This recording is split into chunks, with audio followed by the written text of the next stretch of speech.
Čāņš meitenes, pēc diezgan ilga laika es esmu atkal pie jums un vēlos jūs iepazīstināt ar kādu interesantu kosmētiku. Kāpēc es izvēlējos tieši šo paleti? Jūs noteikti viņus esat redzējuši drogās.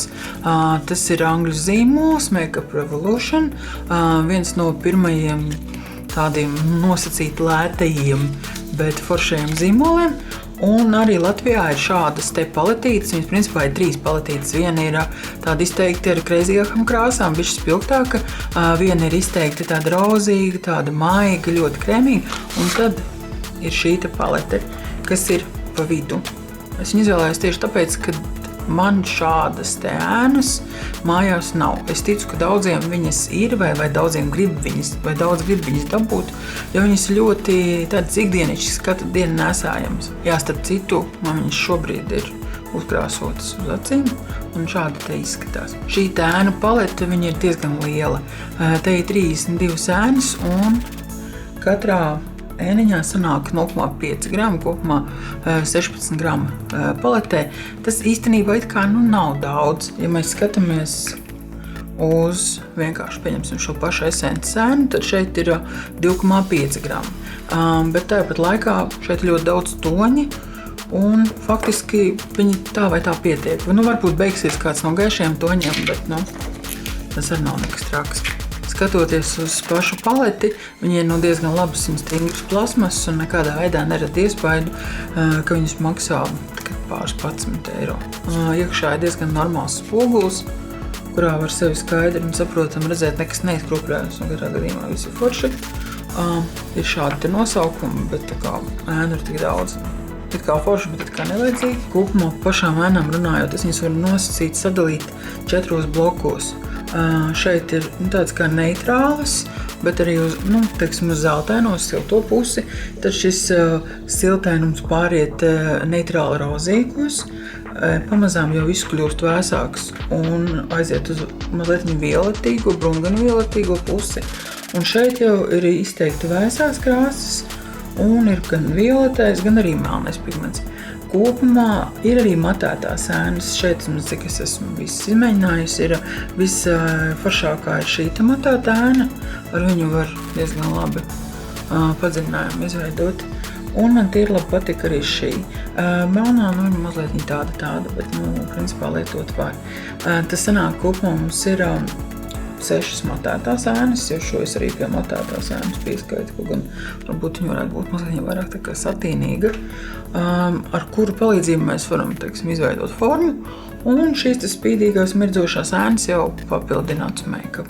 Bet šim te konkrētajam make-upam es izmantoju siltos toņus un bronzīgos toņus, kas man vislabāk šobrīd patīk. Es iesāku ar šiem te 2 krēmīgiem tonīšiem, klājot viņus pa visu plakstiņu, tādā veidā sagatavojot aci. Nākamo es ņēmu šo te neitrālu, mazliet gaišu brungano toni un klāju acis padziļinājumu vietā, izceļot aci. Bet ārējo stūrīti es tumšināju ar šo te gaišu brūno neitrālo toni, ko iepludināju iekšā, no ārpuses uz iekšpusi. Un tad es izvēlējos ņemt zeltainos toņus, ar kuriem izcēlu acis šo te iekšējo daļu. Kā nākamo ņēmu šo bronzas toni. Viņš gan, diemžēl, tik labi, kā jūs redzat, nav redzams uz plakstiņa, bet viņu liku centrā un pludināju kopā ar zeltainajiem. Pašā ārējā stūrītī es izmantoju šo te pašu tumšāko tonīti. Viņš ir tāds kā haki, brūn, gan zaļgans. Es viņu pludināju no ārpuses uz iekšu, vēl vairāk izceļot acis. Kā jūs redzat, ir diezgan daudz nobirušas ēnas, bet principā ar to var viegli tikt galā, ja klāja ēnas pirmās un visu pārējo pēc tam. Tāpēc es neuzskatu to par pārmērīgi lielu mīnusu, ņemot vērā cenu.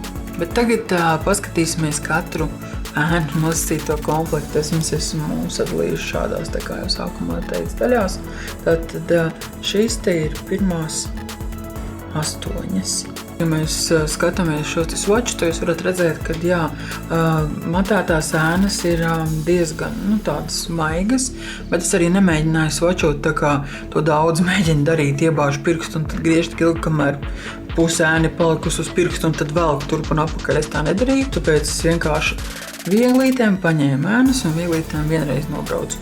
Kā jūs to arī varat redzēt šeit. Man principā patīk visi mirdzošie toņi un pats tumšākais tonis, ko es pat izmantoju šeit konturēt acu kakliņu.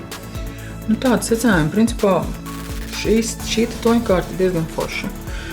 Priekš ikdienas grimu es gribu teikt, ka nemaz arī nevajag pārmērīgo pigmentāciju, jo, ja mēs lietojam tikai 1 vai 2 toņus un acetušu, tad kāpēc taisīt nenormāli pigmentētas ēnas. Tagad ņemšu arī nākamos. Šie man īpaši patīk, tāpēc viņi tādi rozīgi un vienmēr ir patikuši paletes, kurās ir šie rozīgie toņi. Redzēsim, kā viņi izskatīsies očos. Vislabāk man patika šie bronzīgie toņi un arī šie 2 pēdējie aveņu toņi. Viņi vislabāk izceltos, ja viņi liek uz balto bāzi, vai, piemēram, uz balto NYX Jumbo zīmolīti, tad viņi tiešām izceļās, vai arī jebkuru atsēnu bāzi. Šiem make-upiņām es izmantoju Color Tattoo ēnu no Maybelline. Viņai gan ir rozīgs apakštonis, tāpēc vairāk derēs meitenēm, kurām ir vēsais ādas apakštonis. Tagad ķeroties klāt šim trešajam stabiņam, šeit ir ēnas, kuras es visnoteikti izmantotu visbiežāk, ja man būtu tikai un vienīgi šī palete. Kāpēc? Tāpēc, ka viņas ir vēsas, mazliet neitrālas, mazliet viņa ir tādu kā rozīgu atspīdumu, mazliet kaut kas violetīgs, tā kā arī man patīk. Šie skaistie, mazliet vēsie, violetīgie apakštoņi ir vienkārši fantastiski uz manas ādas un der arī meitenēm, kurām ir vasaras tips, kas ir vēsais tips. Man ļoti patīk šie pēdējie 3 tonīši. Viņi ir izteikti tādi violetīgi, bet tur arī ir šis brūnais tāds. Gribās teikt, ka šī palete sevi ļoti forši atklāja tieši ar šiem brūnajiem toņiem, kuros ir tādi apakštoņi, kurus parastās paletēs diezgan grūti uzķert. Matētie toņi ir diezgan tādi kā krītaini, bet visi šie spīdīgie un nosacītspīdīgi, manuprāt, vairāk satīna toņi ir diezgan kvalitatīvi un diezgan skaisti. Un palikusi pēdējā grupa, ko es nosacīti varu saukt par vakara grupu, jo viņi vislabāk ir izmantot tieši vakara grimos vai kā akcentu, lai tumšinātu ārējo stūrīti, kā šeit esmu darījusi.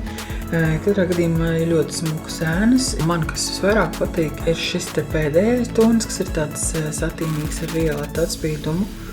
Un pārējie, viņi ir tādi kā neitrāli, bet man visvairāk tieši šajā grupā nepatika tas, ka viņiem tādi mazliet krītaināki ir nekā visās iepriekšējās ēnās. Kā arī melnais pigments, viņš nav tik nenormāli ogļu melns, viņš vairāk ir tāds kā pelēka asfalta melns.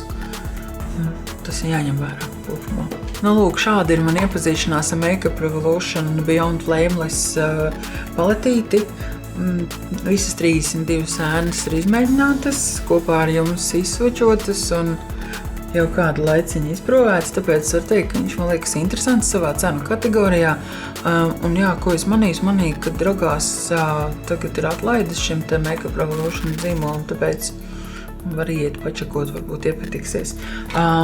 Kopumā es domāju, ka šis zīmols man patīk un ka es noteikti iegādāšos no viņiem kādu izgaismotāju, viņi likās diezgan forši. No šī zīmola man vēl ir viņu concealer palete, kas arī ir līdzīga labā iepakojumā un diezgan kvalitatīva. Esmu lietojis arī viņu citus produktus, bet viņš šeit vēl nav Latvijā pārdošanā. Es domāju, ka gan jau viņi arī ienāks draugās, ja būs interesi un atsaucība. Ko mēģiniet, testējiet, pastāstiet, ko esat pamēģinājuši no šī zīmola. Rakstiet komentārus, patīk lasīt, ko jūs rakstat.